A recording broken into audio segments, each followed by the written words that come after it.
बिस्मिल्लाहिर्रहमानिर्रहीम।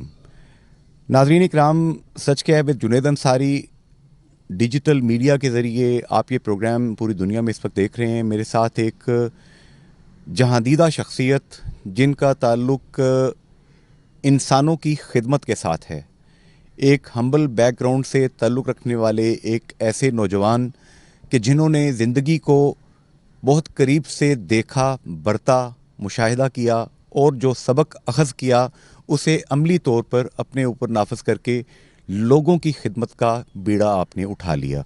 मोहम्मद मस्कीन आसी, American overseas Kashmiri.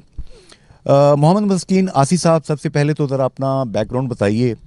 पुरानी यादें तहरीर में तो हम लोग पढ़ते रहते हैं, लेकिन डिजिटल मीडिया के ज़रिए पूरी दुनिया में लोग आपको इस वक्त देख रहे हैं। अपना बैकग्राउंड बताएं कुछ यादें पुरानी। अस्सलाम वालेकुम। बैकग्राउंड ये है कि हमारा तल्लुक़ जो है फतेहपुर गांव से था, जो मंगला डैम में ज़ेर आब आ गया है, और वहाँ से मैंने मैट्रिक किया था डैम बनने से पहले। और वहाँ पर भी जो एंटी मंगला डैम तहरीक थी, हमारे अबवा अजदाद उसमें पेश थे, और मैं भी उनके साथ वहाँ जलसे जुलूसों में जाता रहा हूँ। वहाँ से इनखला करके जब यहाँ नए मीरपुर में हम आए तो यहाँ पर बड़े मसाइल से गुज़रा हूँ। तो उस कठिन हालात में ज़िंदगी गुजारी है। फिर मैं अमेरिका चला गया और बच्चे भी वहाँ लेकर चला गया, और वहाँ जाकर मैंने लिखना शुरू किया। 87 में मैंने पहली किताब लिखना शुरू की, जो 2013 में छपी, सुनहरी जाल। उसके बाद लिखने का शौक़ मज़ीद बढ़ा, और फिर लिखते लिखते 5 किताबें मैंने लिख दी हैं। और आज वो दिन है पहला जिस दिन मैंने अपनी 6ठी किताब लिखने का ऐलान किया है कि मैंने उस पर काम शुरू कर दिया है। और उसके साथ मुझे नेचर से बहुत दिलचस्पी है। ये जहाँ आज हम बैठे हुए हैं, ये जगह मुझे अल्लाह ने दी, और मैंने यहाँ पर सब्जियाँ और फल फ्रूट के पौधे लगा लिए। उसके साथ साथ मुझे खिदमत खल्क का शौक़ भी अपने वालिद साहब की तरफ से मिला था, उसको कंटिन्यू रखा मैंने। और मिल्लत वेलफेयर फाउंडेशन के नाम से एक तंजीम दोस्त अहबाब के तावन से मैंने उसकी बुनियाद रखी 2013 में। और उसका मोटो ये था कि बकारी ना बनाओ, गुर्बत मिटाओ। उसके बेस पर हमने लोगों को कर्ज असना दिया, और इस वक्त हम 146 रिक्शे जो हैं वो लोगों को देकर बारोज़गार कर चुके हैं, और 100 के करीब लोगों को हमने कर्ज असना दिया है। टेलरिंग शॉप बनाई, गोड शॉप बनाई, कंप्यूटर सेंटर बनाए, और बेशुमार इस तरह के छोटे मोटे लोगों के जो काम है वो करते करते आज जुनैद अंसारी साहब की पास पहुँच आए हैं।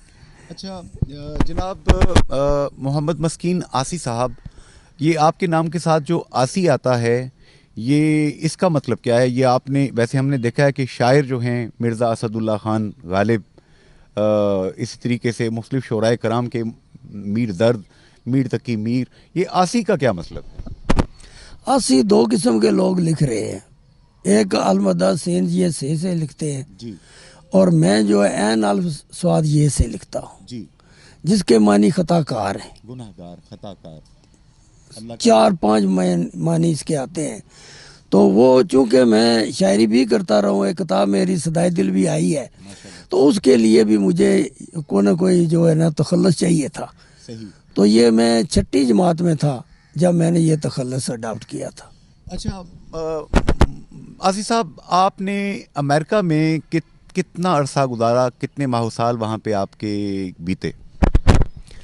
मैं 85 दिसंबर में वहाँ गया था, 85 दिसंबर में, और 96 तक ऑनवर्ड मैं वहाँ रहा हूँ। 2-4 दफ़ा आया हूँ यहाँ पर। 96 में जब वालिद साहब की वफ़ात हो गई तो बच्चे मेरे इधर थे, 2 बच्चे उधर थे, तो फिर मैंने इधर ही रहना पसंद किया, और 96 से मैं ऑनवर्ड यहाँ पर ही रह रहा हूँ। और मुझे आना जाना हर साल जाता हूँ, हर साल आना जाना हाँ लगा रहता है। गोया 85 से लेकर 2023, 23 जमा 15, 38 साल का वक्त आपने अमेरिकन सोसाइटी को भी बड़ा क्लोजली देखा, क्योंकि आपकी जो किताबें हैं, सुनहरी जाल जहाँ से सिलसिला शुरू हुआ, उसका भी मेन जो मकसद है पब्लिक को, लोगों को ये समझाना था कि डॉलर्स, पाउंड्स और बैरूनी पैसों के सुनहरी जाल में फंस के आप अपनी नस्लें जो हैं उनको दांव पे लगा देते हैं। तो क्या आपने उस माशरे को क्या फील किया? इन शॉर्ट आप क्या कहेंगे? माशरा उन लोगों के लिए तो जन्नत है, तो हमारे लिए जो है ये तो अपनी नस्लें जो है ना हमने वहाँ पर ख़राब ही कर दी हैं। हमारे अब्दुल खालिक अंसारी साहब, उनके सारे बच्चे वहाँ पर हैं, तो वो भी वहाँ से भाग आए थे। मियाँ बीवी यहाँ आकर उनकी डेथ हुई है, तो अगर इतनी वो जन्नत होती तो वो वहाँ पर रह जाते ना। तो असल में ये है कि डॉलर पाउंड से जो है ना, ये हर चीज़ को नहीं तोलना चाहिए। हमने अपने कल्चर को वहाँ तबाह कर दिया है, हमारी सोसाइटी उनमें जम होकर रह गई है। सबसे पहले इंग्लैंड में हमारी सोसाइटी कल्चर जो है ना उसकी तबाही का वहाँ पर असर हुआ, तो अमेरिका में हमारे लोग जो है ना थोड़े लेट गए हैं। इंग्लैंड में वहाँ पर हमारी चौथी नस्ल परवान चढ़ रही है, तो हमारे कल्चर का बहुत बड़ा डिफरेंस है। वहाँ पर जो है हमारी औलादें जो है ना वो बात ही नहीं किसी की सुनती। औरतें जो है ना वो उनके कल्चर में रंग गई हैं। जो औरतें काम करके वो कहती हैं कि हम आज़ादी ले ली हमने, तो वो असल में वो गुलामी हो जाती हैं। वो सुबह उठती हैं और चाय भी वो जो है ना गाड़ी में पीती हैं, और मेकअप भी वहीं करती हैं गाड़ी में ही। एक मशीनी सिस्टम है, एक मशीन है जिसके अंदर पुर्जे के तौर पे लोग फिक्स हो जाते हैं। बिल्कुल मशीनी ज़िंदगी है वहाँ पर। घर से काम, काम से घर, शायद ही कोई ऐसा घर होगा जिसका कल्चर जो है ना ये हमारा मशरकी वहाँ पर होगा। जो माँ बाप अपने बच्चों को कंट्रोल कर सकते हैं, इंग्लैंड में भी, अमेरिका में कुछ फैमिलियाँ हमारी ऐसी हैं कि जिनके बच्चे जो है ना राय रास्त पर हैं, अपनी वैल्यूज़ के मुताबिक बिल्कुल ज़िंदगी गुजार रहे हैं। अच्छा, यहाँ पे मोहम्मद मस्कीन आसी साहब, आपने मिल्लत फाउंडेशन के तहत 150 के करीब ख़ानदानों को आपने बाइज़्ज़त रोज़गार मुहैया करने की कोशिश की। अल्लाह ने आपको इसका सबब बनाया। क्या आप देखते हैं, जैसे अखुवत फाउंडेशन है, हम देखते हैं कि डॉक्टर अमजद साकिब, जिन्होंने कई 100 अरब रुपए, डॉक्टर यूनुस की तरह, जो कि ग्रामीण बैंक बांग्लादेश की तहरीक एक चली थी, पाकिस्तान में भी ये चीज़ चल रही है। आपका तजुर्बा कैसा रहा? मैंने डॉक्टर अमजद साकिब साहब के मुतअद्दिद इंटरव्यूज़ किए, तो उनका तो कहना था कि हमारा तो 100% लोग जो है वो कर्ज़ हस्ता वापस करते हैं। आपका तजुर्बा कैसा रहा, आप बताएंगे? मैं नहीं चाहता था कि उखवत के साथ मेरा मुकाबला करें, क्योंकि उखवत कर्ज हंसना जो है वो फ्री में नहीं दे रही है। ये शायद आपकी इन्फॉर्मेशन नहीं है, सही, ठीक है। क्योंकि जो ऑफिस यहाँ हमारे मीरपुर में है, वहाँ मैंने बंदे भेजे और वहाँ पर उनका तरीक़ाकार पता किया।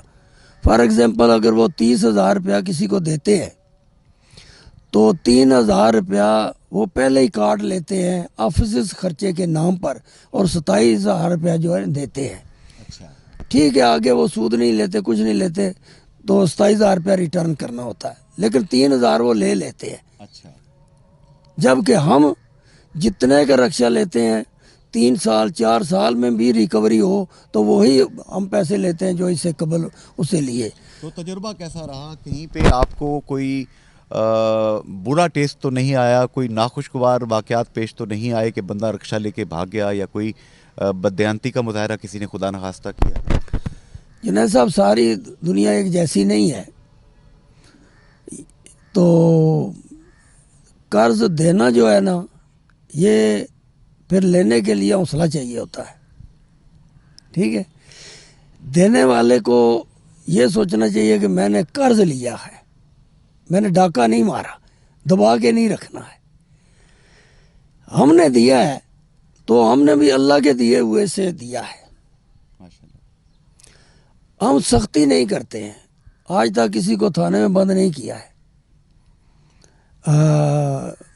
रिटर्न अगर किसी ने लेट किया है तो हो गया, लेकिन ये खा कर कोई भी नहीं जाता, क्योंकि हम शहर के अंदर ही देते हैं। वो सारे जानने वाले लोग हैं, सही, अच्छे लोग हैं, बुरे नहीं हैं।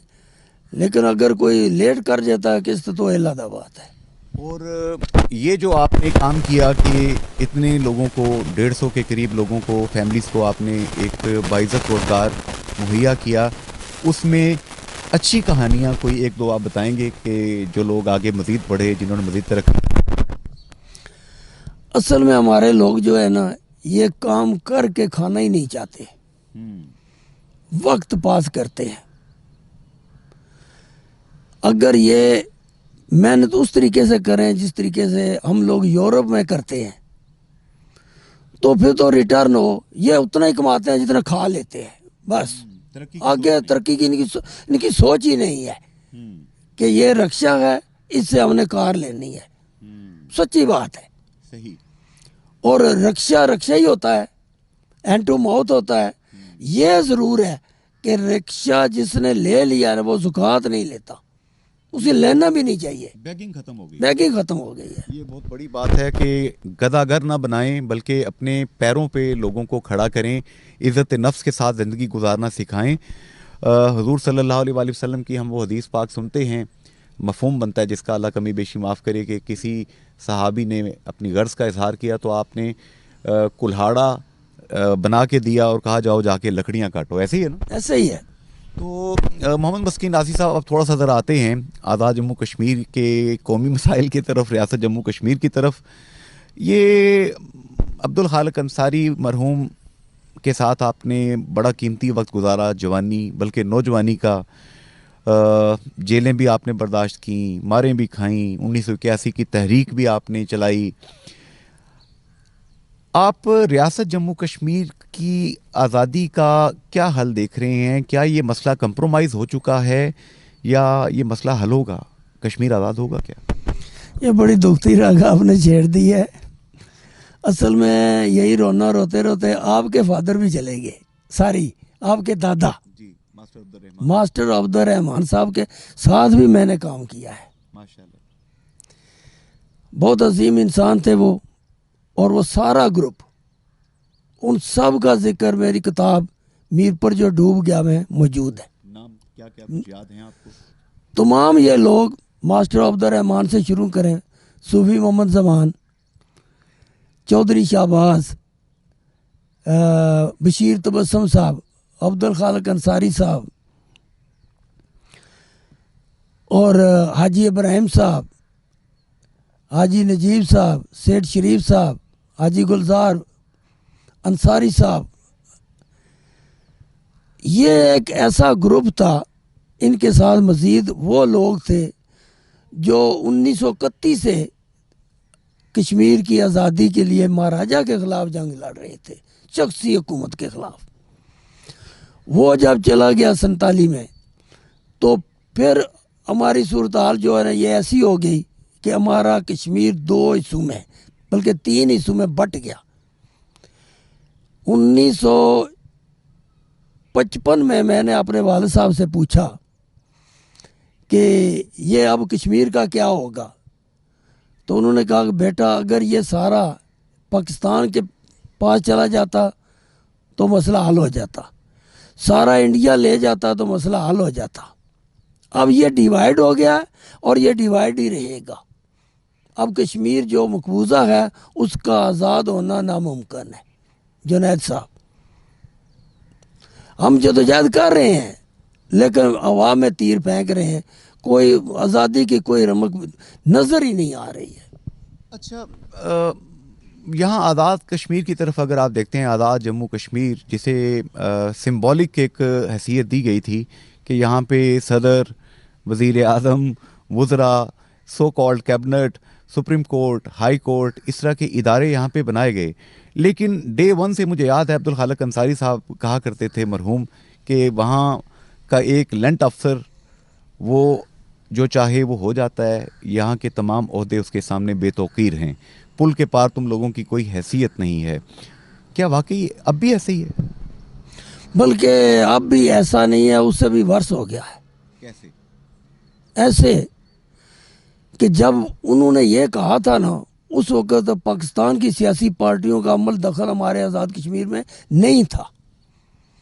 सबसे पहले जो यहाँ पर पाकिस्तान की पार्टी आई वो थी पाकिस्तान पीपल पार्टी। उस वक्त अंसारी साहब ने कहा था कि आज इस हमारे खित्ते की हालत भी मकबूजा कश्मीर जैसी हो रही है, वहाँ पर भी कांग्रेस आ गई और तमाम पार्टियाँ आ गई।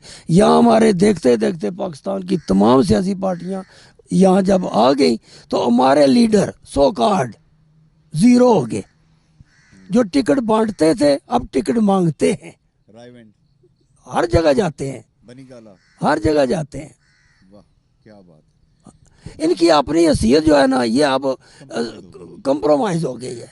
अच्छा, इसमें एक चीज़ बताएंगे, हम देखते हैं कि JKLF मोहम्मद यासीन मलिक इस वक्त कैदोबंद की सौबतों से Indian illegally occupied Jammu and Kashmir में गुजर रहे हैं।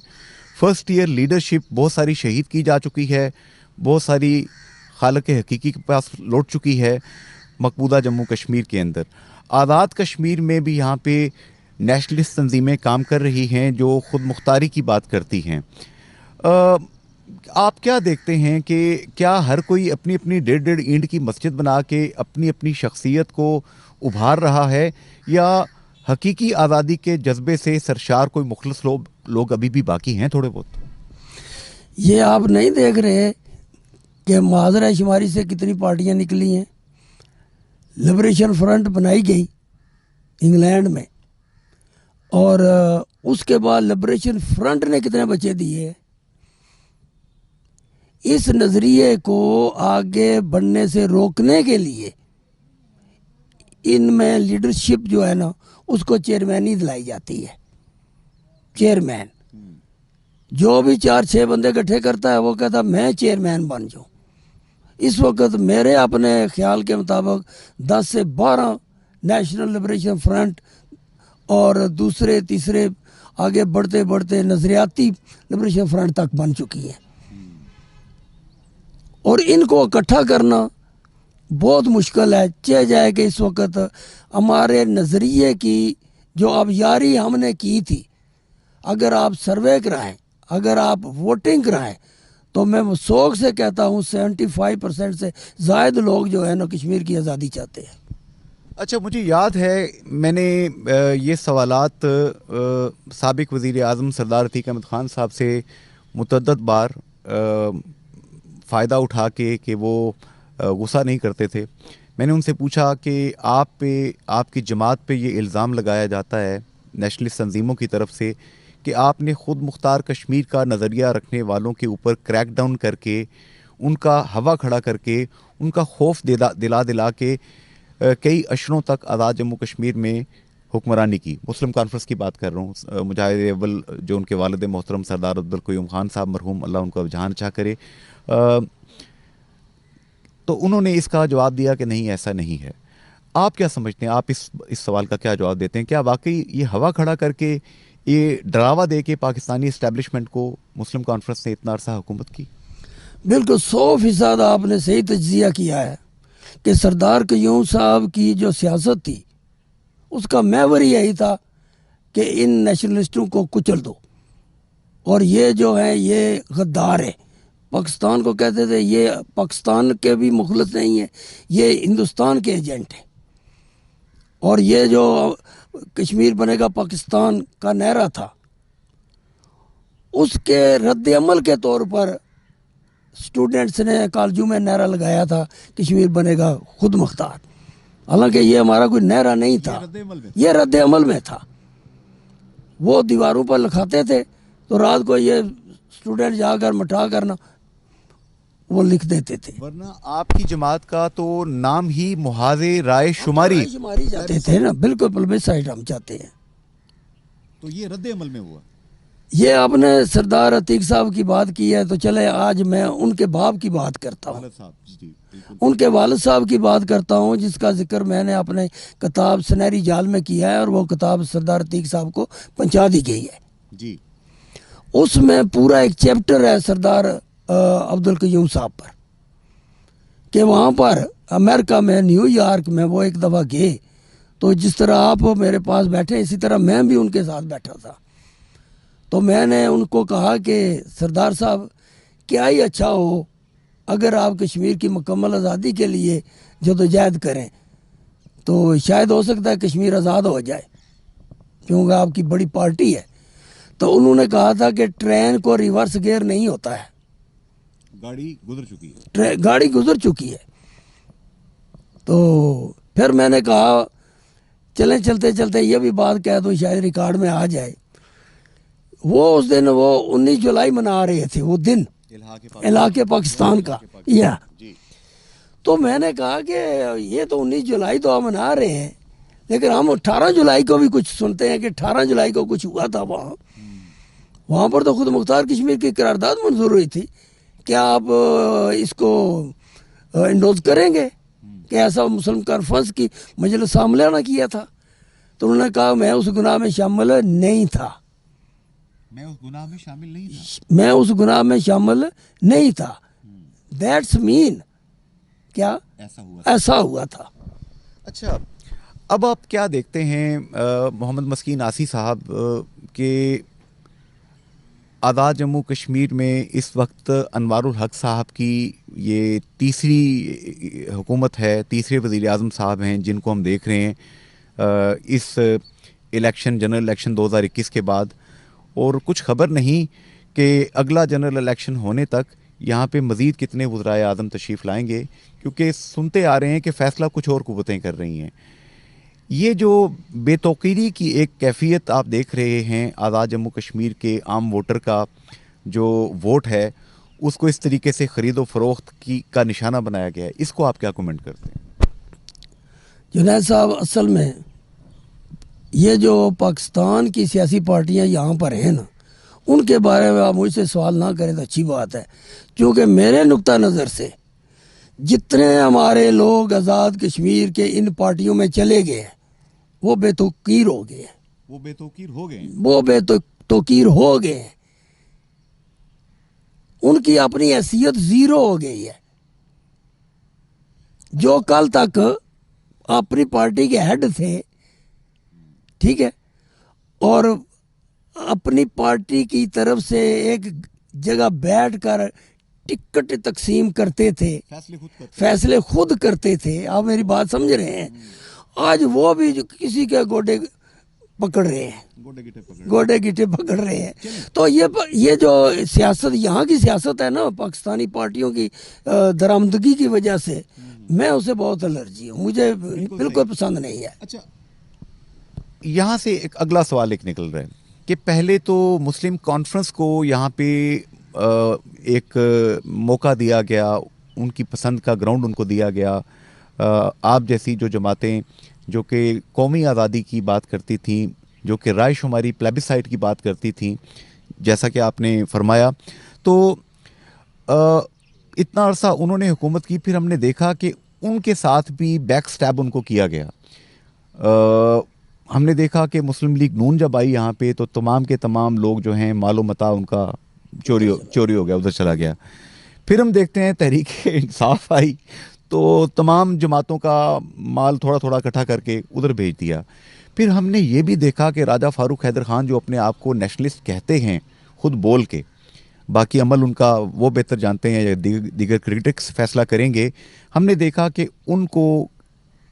उनके ऊपर कहा गया कि रेड लाइन फेर दी गई है। बैरिस्टर सुल्तान महमूद चौधरी साहब को वज़ीर आज़म न बनाया गया। हमने देखा कि दीगर तमाम लीडर्स को वन बाय वन, जैसे कि क्यूम न्याजी साहब को लाए एक नया चेहरा। हम देखते हैं सरदार तनवीर इलियास खान साहब, कहा जाता है कि पैसे की बेस पे वो आए, फिर उनको फारग किया। अनवारुल हक साहब। तो ये बात कही जा रही है कि शायद आगे चल के आज़ाद कश्मीर के इस निज़ाम की भी बसात लपेट दी जाए और मीरपुर को जेलम में शामिल कर दें, गुजरात में शामिल कर दें और मुजफ्फराबाद को शायद मानसेरा में शामिल कर दें। क्या ये हिस्से बखरे कश्मीरी इसको कबूल करते हैं? हमारे कबूल करने या ना करने से कुछ भी नहीं होता। राय पे लोगों की क्या राय तो इसके खिलाफ है ना, हम तो नहीं चाहेंगे। क्या आइडेंटिटी है? बिल्कुल है, ये होनी चाहिए, रहनी चाहिए। 84,000 मरबा मील हमारा कश्मीर है। तो ये जो है ना, ये शायद तयशुदा है, ये तयशुदा है कि इधर के हम और उधर के तुम। एक स्क्रिप्ट के ऊपर काम हो रहा है, काम हो रहा है ये। लेकिन कश्मीरी क्या पूरी दुनिया में आबाद जो लोग हैं, हमारा बहुत बड़ा डायस्पोरा है, बरतानिया में है, यूरोप में है, अमेरिका में है, वो उनकी तरफ से 100% लोग कह रहे हैं कि हम ये एक्सेप्ट नहीं करेंगे। नहीं, एक्सेप्ट हम भी नहीं करते, वो भी नहीं करते, कोई भी नहीं करता। लेकिन असल में जो इन्होंने करना है वो तो कर गुजरेंगे ना, बैनुल-अक़वामी प्लेयर्स के कहने पे। बिल्कुल इंटरनेशनल एस्टैब्लिशमेंट और यहाँ की एस्टैब्लिशमेंट अलाइंड होके चल रहे हैं। इंडिया को एक अपर हैंड देने की कोशिश की जा रही है, अपर हैंड चाइना के खिलाफ, चाइना के खिलाफ। तो अब लेकिन हम देख रहे हैं कि गजा फ़लस्तीन के अंदर जो कुछ हुआ आजकल के इस सिनेरियो के अंदर, आप अगर देखें तो चंद माह पहले बात हुई थी कि सऊदी अरब पाकिस्तान को शायद 100 अरब डॉलर तक इमदाद दे सकता है अगर पाकिस्तान इसराइल को तस्लीम कर ले। और ये बात कही जा रही थी कि सऊदी अरब दीगर चंद ममालिक जिनमें पाकिस्तान भी शामिल है उनके साथ मिल के इसराइल को तस्लीम करेगा। लेकिन अब जो गजा फ़लस्तीन में हमास और इसराइल डिफेंस फोर्सेस के दरमियान जो इस वक्त लड़ाई हो रही है और हज़ारों फ़लस्तीनी बच्चे, ख़वातीन, वहाँ के लोग शहीद कर दिए गए हैं, तो अब तो काफ़ी ज़्यादा चीज़ें चेंज हो गई हैं। इस सवाल को पास कर दें, पास कर दें इसको। इसका मतलब है मुझे आपको दोबारा जहमत देनी पड़ेगी? नहीं, ये मसला जो है ना बड़ा गंभीर हो गया है, तो इसमें कमेंट करना भी जो है ना मेरे लिए कोई मुनासिब नहीं है। चलिए इस पे बाद में हम बात करेंगे। आखिरी बात, ये आजकल थोड़ी सी लोकल बात कर लेते हैं। ये आपके घर सेक्टर C4 से हम निकलते हैं और आपका दूसरा घर, अल्लाह ने बहुत सारे माशाल्लाह घर आपको दे रखे हैं, जब आप B4 में आते हैं तो अल्लामा इकबाल रोड से गुजरते हुए आपके जज्बात क्या होते हैं? रात को एक पोस्ट किसी ने लगाई कि अल्लामा इकबाल ने कहा मेरे नाम की बदनामी ना करो, या अगर इसके नाम अल्लामा इकबाल रखा तो उसको दुरुस्त भी करो।